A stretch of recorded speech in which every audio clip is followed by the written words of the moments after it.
Oi, oi, mais um dia de leitura bíblica e hoje leremos 1 Samuel, capítulos 13 e o 14, o Salmo 126 e 2 Coríntios, capítulos 6 e o 7.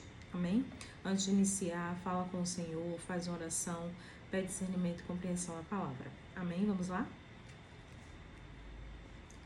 Saul reinou 1 ano, e no segundo ano do seu reinado sobre Israel, Saul escolheu para si 3.000 homens de Israel, e estavam com Saul 2.000 em Miquemais, e na montanha de Betel, e 1.000 estavam com Jonatas, em Gibeá de Benjamim.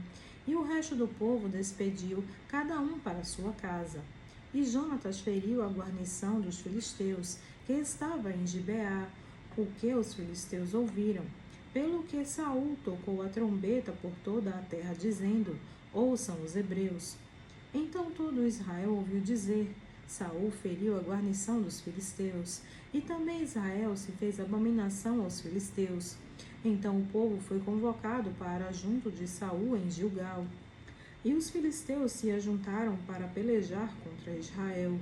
30.000 carros e 6.000 cavaleiros, e povo em multidão, como a areia que está à beira do mar, e subiram e se acamparam em Miquimás, ao oriente de Bet-Avém.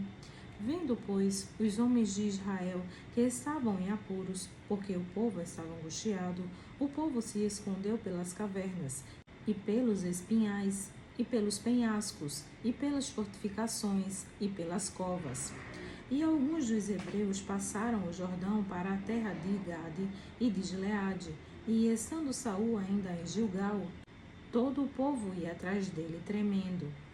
E esperou Saul 7 dias, até o tempo que Samuel determinara. Não vindo, porém, Samuel a Gilgal, o povo se dispersava dele. Então disse Saul: Trazei-me aqui um holocausto e ofertas pacíficas. E ofereceu o holocausto.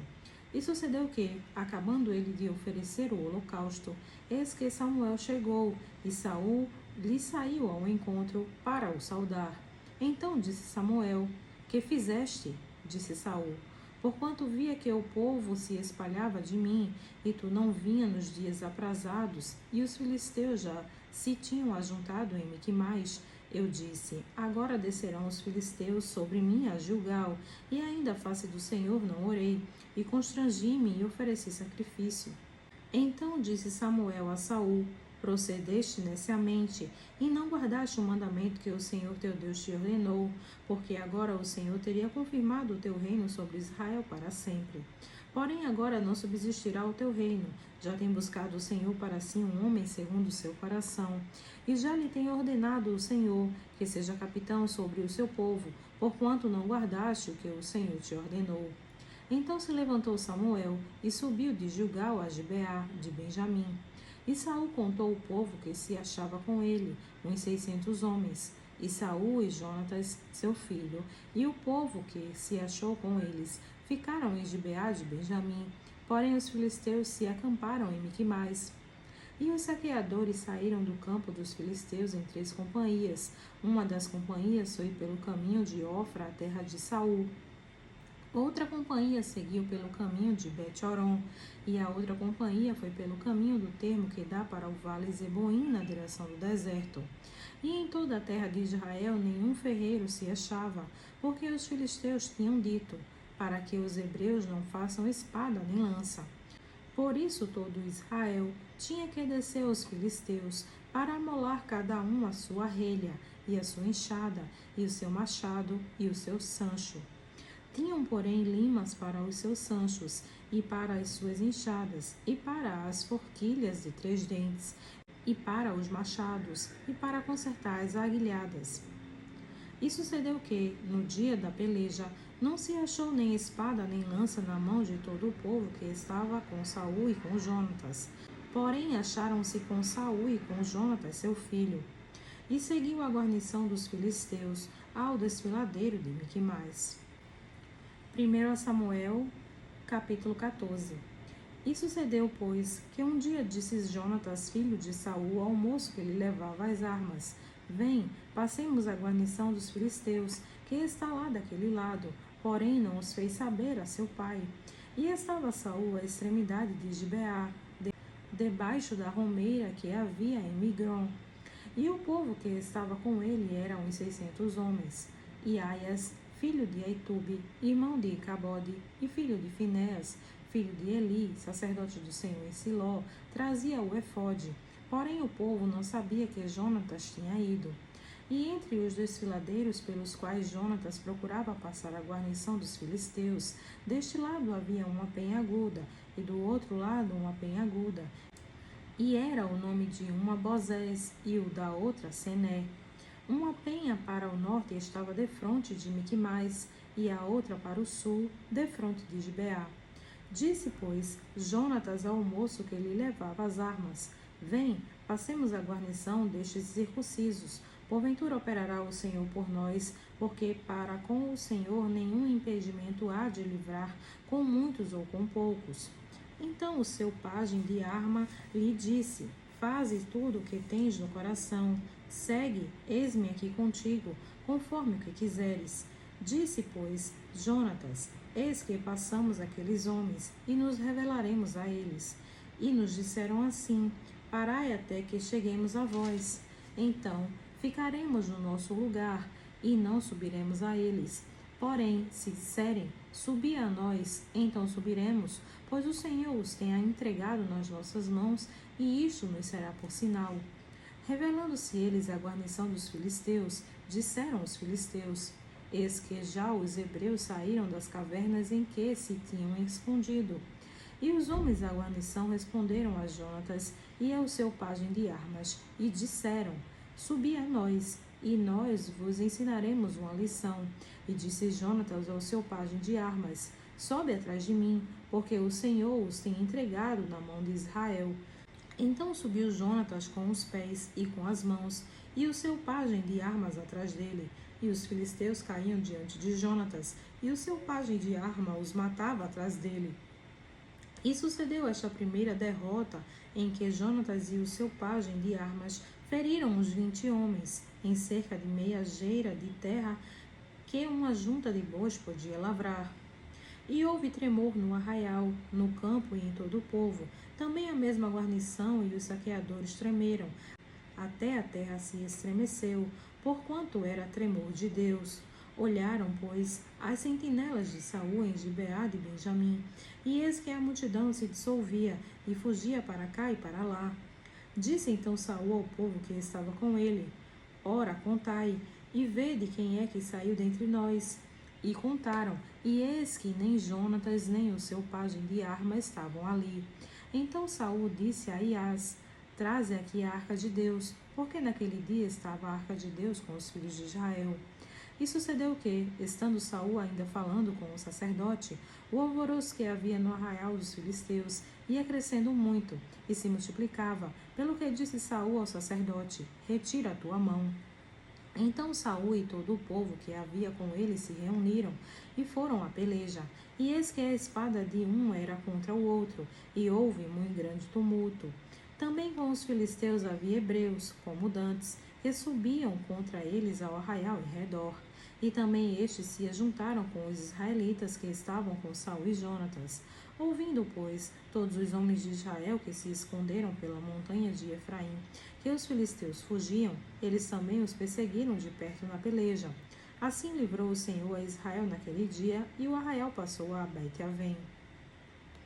E estavam os homens de Israel já exaustos naquele dia, porquanto Saul conjurou o povo, dizendo: Maldito o homem que comer pão até a tarde, antes que me vingue de meus inimigos. Por isso todo o povo se absteve de provar pão. E todo o povo chegou a um bosque, e havia mel na superfície do campo. E, chegando o povo ao bosque, eis que havia um manancial de mel, porém ninguém chegou a mão à boca, porque o povo temia a conjuração. Porém Jonatas não tinha ouvido quando seu pai conjurava ao povo. E estendeu a ponta da vara que tinha na mão, e a molhou no favo de mel, e, tornando a mão à boca, aclamaram-se os seus olhos. Então respondeu um do povo, e disse: Solenemente conjurou teu pai o povo, dizendo: Maldito o homem que comer hoje pão. Por isso o povo desfalecia. Então disse Jonatas: Meu pai tem turbado a terra. Ora, vede como se me aclamaram os olhos por ter provado um pouco deste mel. Quanto mais se o povo hoje livremente tivesse comido do despojo que achou de seus inimigos. Porém, agora não foi tão grande o estrago dos filisteus. Feriram, porém, aquele dia aos filisteus, desde Miquimais até Aijalon, e o povo desfaleceu um extremo.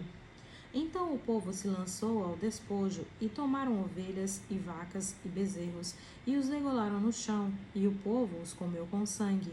E o anunciaram a Saul, dizendo: Eis que o povo peca contra o Senhor, comendo com sangue. E disse: Aleivosamente procedestes, trazei-me aqui já uma grande pedra.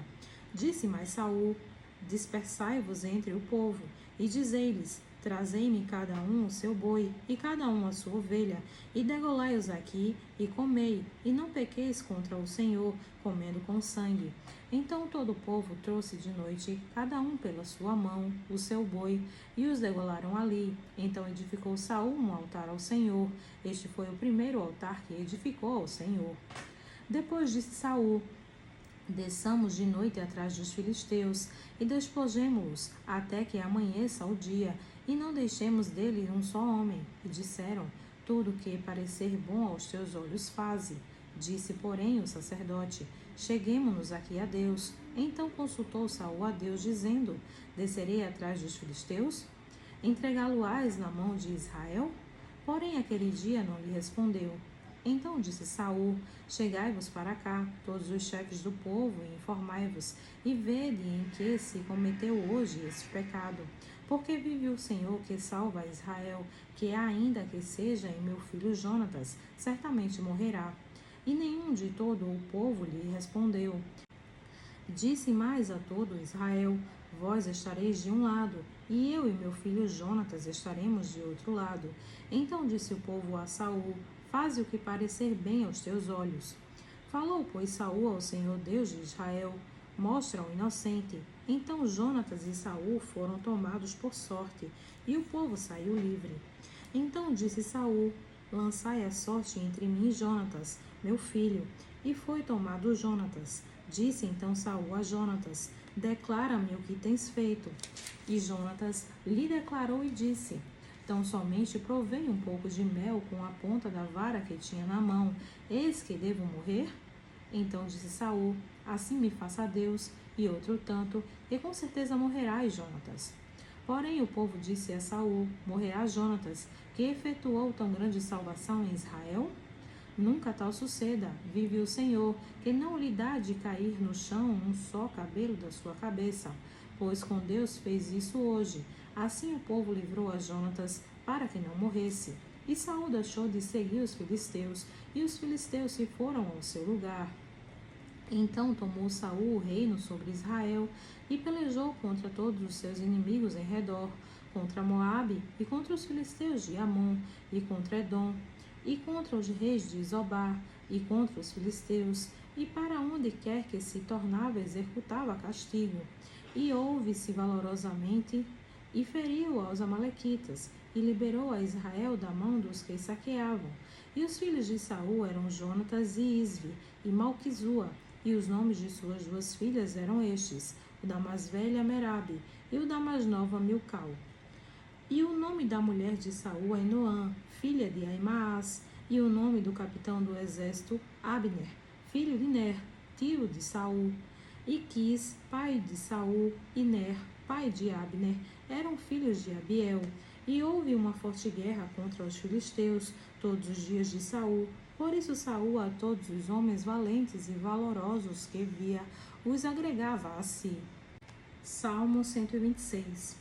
Quando o Senhor trouxe do cativeiro os que voltaram a Sião, estávamos como os que sonham. Então a nossa boca se encheu de riso e a nossa língua de cântico. Então se dizia entre os gentios: Grandes coisas fez o Senhor a estes.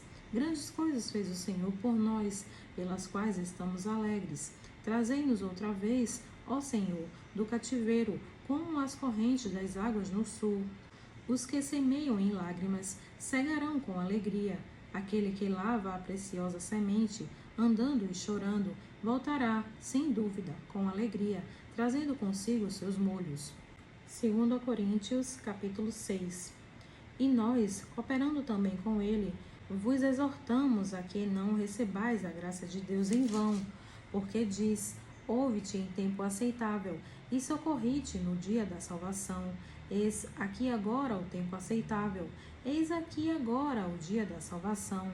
Não dando nós escândalo em coisa alguma, para que o nosso ministério não seja censurado, antes, como ministros de Deus, tornando-nos recomendáveis em tudo, na muita paciência, nas aflições, nas necessidades, nas angústias, nos açoites, nas prisões, nos tumultos, nos trabalhos, nas vigílias, nos jejuns, na pureza, no conhecimento, na longanimidade, na benignidade, no Espírito Santo, no amor não fingido, na palavra da verdade, no poder de Deus, pelas armas da justiça, à direita e à esquerda, por honra e por desonra, por infâmia e por boa fama, como enganadores, e sendo verdadeiros, como desconhecidos, mas sendo bem conhecidos, como morrendo, e eis que vivemos, como castigados e não mortos, como contristados, mas sempre alegres, como pobres, mas enriquecendo a muitos, como nada tendo